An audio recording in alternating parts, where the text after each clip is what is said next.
कहाँ छुपा के रख दूं मैं अपने हिस्से की शराफत, कहाँ छुपा के रख दूं मैं अपने हिस्से की शराफत, जिधर भी देखिए उधर बेईमान खड़े हैं। क्या खूब तरक्की कर रहा है मेरा देश देखिए, खेतों में बिल्डर और सड़कों पे किसान खड़े हैं।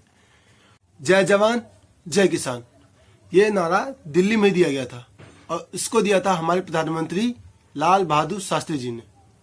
और आज एक प्रधानमंत्री के कारण क्यों भाड़ में जा किसान और भाड़ में जा जवान, एक दूसरे से लड़ जवान और किसान, ये नारा क्यों चल रहा है? क्या सच में प्रधानमंत्री की गलत नीतियों के कारण हो रहा है, या इस बिल की वजह से जो विपक्षियों को नुकसान होगा उसकी वजह से ये आंदोलन करवाए जा रहे हैं? यह आंदोलन किसानों का है या बीच के दलालों और आड़तियों का है? आज हम इस सब पे चर्चा करेंगे। So let's start. लेकिन ये सब स्टार्ट करने से पहले हम लोग समझे कि ये बिल है क्या, जिसका विरोध हो रहा है वो असल में कानून क्या है। इसी साल सितंबर महीने में सरकार द्वारा किसानों के लिए एक बिल लाया गया था, न्यू एग्रीकल्चरल बिल या न्यू फार्म बिल भी कह सकते हैं। 3 स्पेशल एक्ट लाए थे जिसके द्वारा वो चाह रहे थे कि किसानों की आमदनी डबल कर दी जाए, किसानों को मैक्सिमम प्रॉफिट दिया जाए। लेकिन फिर क्यों किसान आंदोलन कर रहे हैं? तो ऐसे करते हैं हम 1 बाय 1 तीनों बिल अब तो पास हो गए, एक्ट हो गए, तो तीनों एक्ट की बात करेंगे। सबसे पहला है bill on contract farming, farmers empowerment and protection act. इस एक्ट में पता असल में क्या है?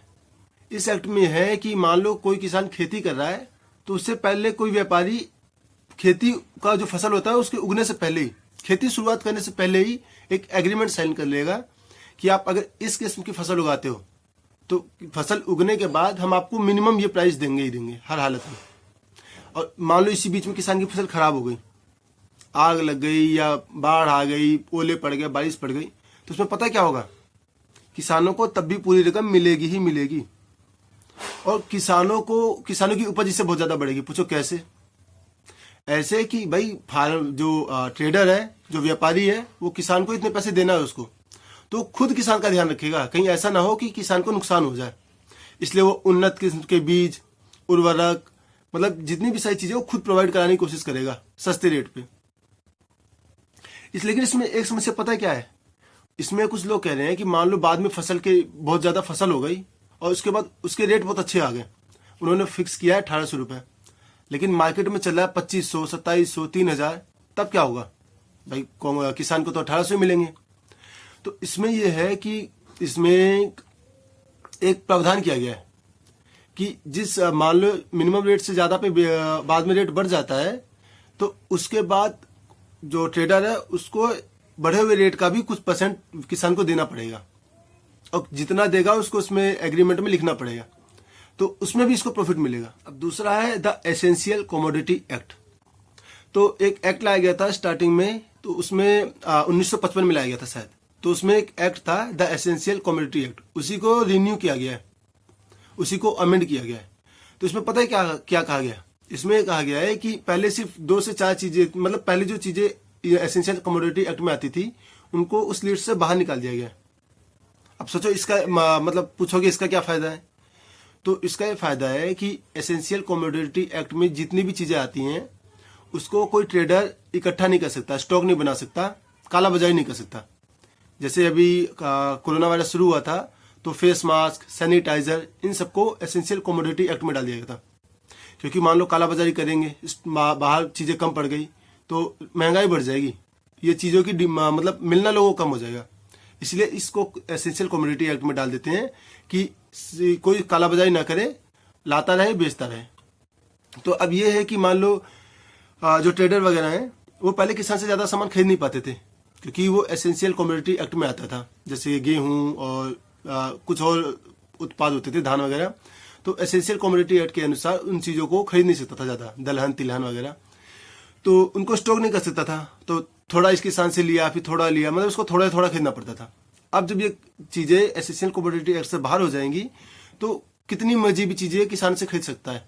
मतलब एक किसान अगर कई टन बेच रहा है तो कई टन उसी किसान से खरीद सकता है, उस किसान को ऐसा नहीं करना पड़ेगा थोड़ा इस ट्रेडर को बेचेगा, थोड़ा इस ट्रेडर को बेचेगा, तो यहाँ उसकी कॉस्टिंग कम होगी और मेहनत भी कम लगेगी।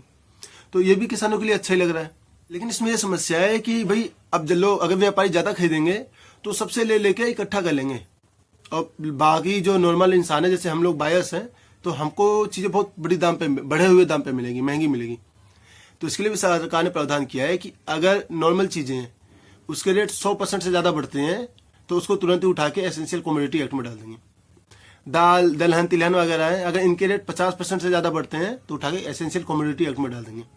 मतलब इससे सरकार ने ये किया है कि किसानों को फायदा हो और जो नॉर्मल आदमी है उनको भी महंगाई का सामना न करना पड़े।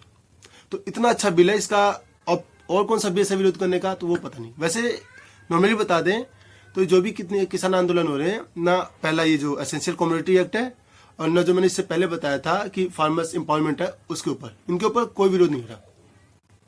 विरोध हो रहा है एपीएमसी और एपीएमसी मंडी हो गई और एमएसपी, मिनिमम सपोर्ट प्राइस। तो ये है तीसरे बिल के अंदर। अब हम बात करते हैं तीसरे बिल की। तीसरा बिल है farmers produce trade and commerce promotion and facilitation act 2020। इसमें पता है क्या होता है? इसमें ये होता है कि जो पहले शुरुआत से आ रहा है वो बताता हूँ कि एक मार्केट होती थी APMC, agricultural produce market committee.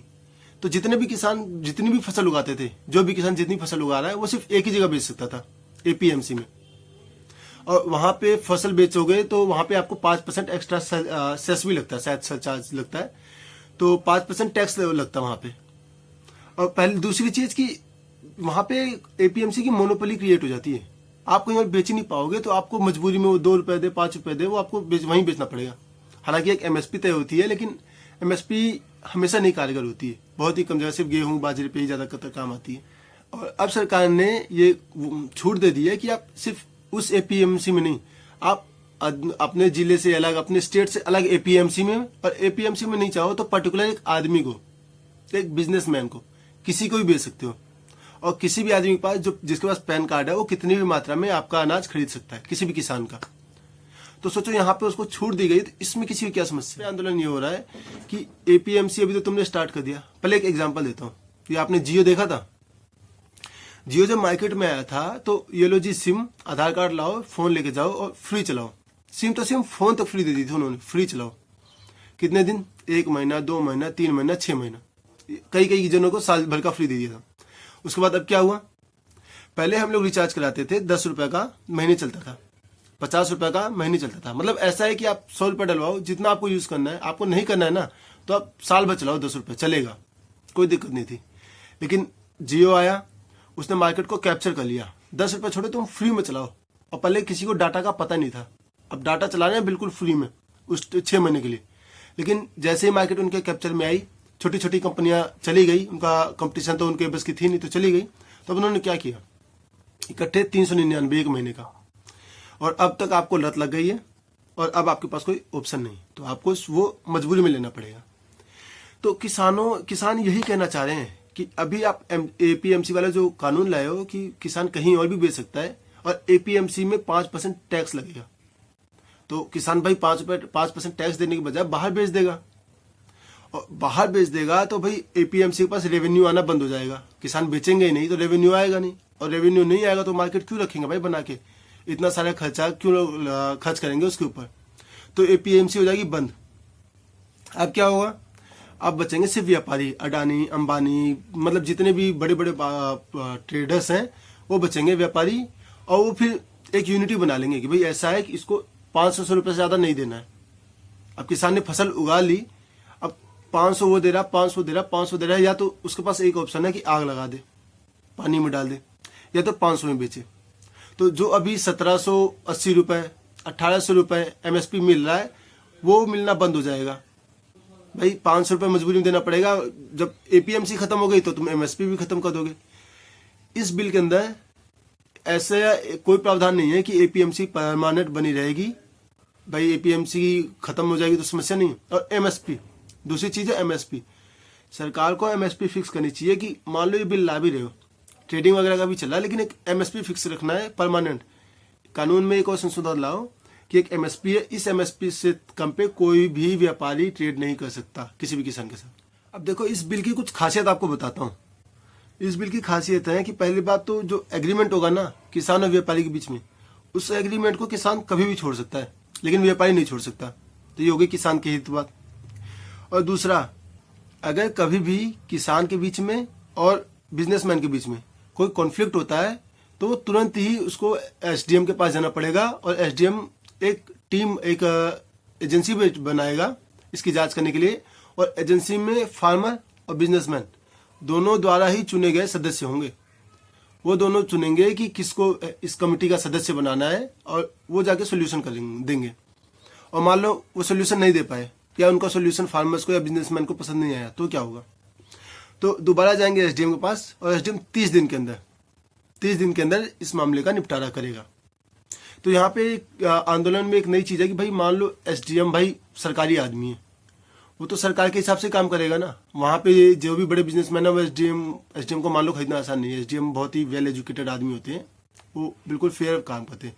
लेकिन कई बार होता है कि प्रेशर बन गया और वो बिजनेसमैन की तरफ गए, तो आगे क्या होगा? क्योंकि इसमें ऐसा कोई प्रावधान नहीं है कि इसके बाद फार्मर कोर्ट में जा सके। तो ये एक उनका पक्ष है किसानों का। अब आते हैं आंदोलन पे कि आंदोलन कितना सही है कितना गलत।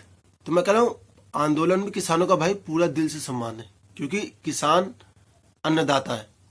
किसान ही बना रहे हैं, किसान ही उगा रहे हैं, तो हम खा रहे हैं, इसलिए किसानों का पूरा सम्मान है। लेकिन एक बात ध्यान रखो, ये जब आंदोलन शुरू हुआ था ना तो इसमें किसान थे, लेकिन अगर अभी आप देखोगे ना तो उसमें उसके मतलब आप देखो नारे देखो, मोदी तेरी कब्र खुदेगी, कहीं कहीं पाकिस्तान के नारे लग रहे हैं। उसके बाद भिंडरावाले की तस्वीर लगी है। भिंडरावाले को आप शायद नहीं जानते होंगे, वो खालिस्तान मतलब पंजाबी जो सिख लोग हैं, कुछ एक गुट, सब नहीं, कुछ सिख लोग हैं जो एक अलग देश चाहते थे। जैसे मुसलमानों ने पाकिस्तान ले लिया, वैसे वो अलग देश चाहते थे, खालिस्तान, जहाँ खाली सिख रहेंगे। तो उनका हेड था भिंडरावाले, तो वहाँ भिंडरावाले की फोटो लगा रखी है। फिर ऊपर से कह रहे हैं कि हमने इंदिरा को ठोक दिया, मोदी को ठोकेंगे। ये इंदिरा ठोक दी मोदी की शादी में, बिल्कुल बिल्कुल। ये इंदिरा ठोक दी मोदी की शादी में, बिल्कुल बिल्कुल।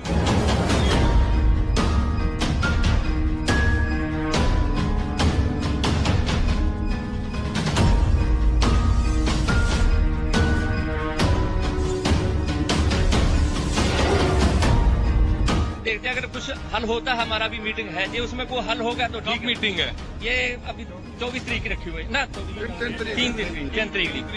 दिसंबर को जो मीटिंग, हाँ, तब तक आप यहीं पर हैं, ये उस पर कुछ हल ना हुआ फिर हम बैरिकेड तो क्या, हम तो इन पर वैसे ही बिठा देंगे। ये हम उसके हमारे जो शहीद हुए हैं आप भी जानते हैं, उधम सिंह वर्ग के कनाडा की धरती पे जाके उनको ठोक सकते हैं गोरे को। ये दिल्ली तो कुछ भी नहीं हमारे पास है, ये तो इतनी कहा है कि इंदिरा ठोक दी मोदी की शादी में, बिल्कुल इंदिरा ठोक दी मोदी की शादी में। क्या पत्थरबाजी भी कर रहे हैं? कौन सा किसान पत्थरबाजी करेगा भाई? एक हमारे केजरीवाल साहब हैं। अब देखो, जब यहाँ से यूपी, बिहार, बंगाल, छत्तीसगढ़, हर जगह के लोग पैदल यहाँ से वहाँ गांव, अपने अपने गांव तक जा रहे थे, 100 किलोमीटर, 1000 किलोमीटर, 1200, 1500, 2000 किलोमीटर, तो कहीं कुछ नहीं था भाई। बड़ी मतलब उनको बहुत ज्यादा गालियां दी कि तुम्हारी वजह से कोरोना फैल गया है। और आज देखो आपकी रसोई उनके लिए, यार वो लोग भूखे नंगे नहीं थे, वो तो बल्कि और भी ज्यादा थे, वो मजदूर थे, एक से एक मजदूर थे। और आपने देखा होगा वो गाड़ियों में खींच के लेके जा रहे हैं, कोई ट्रक उस पे बैग की ट्रॉली पे खींच के ले जा रहा था, उसके लिए क्यों नहीं बनाया? तो सीधे सीधे पता लगता है राजनीति से प्रेरित हैं सारे लोग। अगर कोई भी आदमी केंद्र का विरोध करता है तो उसका सपोर्ट करो, चाहे जो भी हो। पहली बात की जितने भी है ना यहाँ पे आए हैं, वो सारे के सारे ऐसा नहीं है कि खालिस्तानी सपोर्टर हैं, सारे के सारे विपक्ष की, कांग्रेस की राजनीति से हैं। बहुत बहुत समस्या हुई है कई लोगों को, तो इसलिए आए हैं। तो सबको आतंकवादी बोलना भी ठीक नहीं है, और सबको मतलब हर बार की तरह एक अपनी मतलब एक टेक्निक मत अपना लो कि किसी ने आंदोलन किया तो किसी को विरोधी, मतलब कोई भी आंदोलन करे तो सब पक्का पाकिस्तानी ही हो गए। लेकिन मैं कह रहा हूँ ये जब स्टार्ट हुआ था तो आंदोलन किसानों ने स्टार्ट किया था, और ये सिर्फ नहीं, हर आंदोलन में होता है। जब आंदोलन शुरू होता है तो स्टूडेंट शुरू करते हैं, किसान शुरू करते हैं, मजदूर शुरू करते हैं, लेकिन उसको टेक ओवर कर लिया जाता है गलत लोगों द्वारा। और फिर वही लोग हैं जो इस बीच में पत्थर मार रहे हैं, गलत फोटो फैला रहे हैं, गलत नारे दे रहे हैं। बताओ, एक नारा है, इमरान हमारा दुश्मन नहीं, हमारा दुश्मन दिल्ली में है। मतलब इमरान दुश्मन नहीं है और दुश्मन दिल्ली में। ये कैसे कैसे नारे? किसान आंदोलन में इस नारे का क्या मतलब है? इमरान तुम्हारा कैसे दोस्त है? वो तुम्हारा बिल पास कर देगा? फाइनली अगर मैं ओवरऑल बात करूं तो इस बिल में बहुत सारी अच्छी चीजें हैं, और कुछ जो थोड़ी बहुत गड़बड़ है उस पर सरकार को आगे आना चाहिए और किसानों को समझाना चाहिए, और कुछ इंप्रूवमेंट और चेंजेस भी करने चाहिए। जैसे कि एमएसपी फिक्स कर दो कि भाई एमएसपी चेंज नहीं होगी, कानून में लिख के दो जो आप कानून बना रहे हो। एपीएमसी मंडी कभी बंद नहीं होंगी, और उस पर जो टैक्स लग रहा है वो टैक्स हटा दो ना यार। मतलब बाहर भी उसी रेट पे देंगे हम लोग, और एपीएमसी पे भी उसी रेट पे लेंगे। बाहर भी किसी को बेचोगे, जिस रेट पे बेचोगे उसी रेट पे APMC पे भी खरीदा जाएगा। क्योंकि अगर यहाँ पे टैक्स लगेगा तो ज्यादा होगा, तो भाई किसान कहीं और बेचेगा, तो यहाँ से भी टैक्स हटा दो, इक्वल है। अब किसान मेरी मर्जी, APMC में बेचूं, किसी बिजनेसमैन को बेचूं, किसी पर्टिकुलर एक आदमी को बेचूं। ये इस वीडियो का कंक्लूजन था। अगर आपको लगता है कुछ इसमें छूट गया हो या कुछ गलत हो तो आप लोग कमेंट कर सकते हैं। फिर हम मिलेंगे नेक्स्ट टॉपिक के साथ। तब तक के लिए जय हिंद, जय भारत, जय जवान, जय किसान।